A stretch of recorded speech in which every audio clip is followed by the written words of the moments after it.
Ni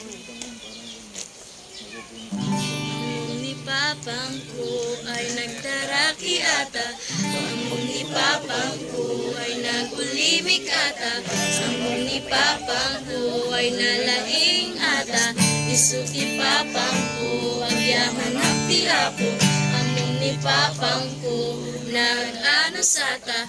among ni papang ko nagsigsa ata, among ni papang ko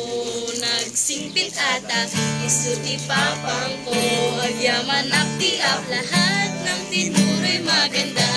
at maaalala pa mga gintong segundong pagsasama, ako'y natutuma higit sa salita, sa sakripisyong nagawa ako ay humahal.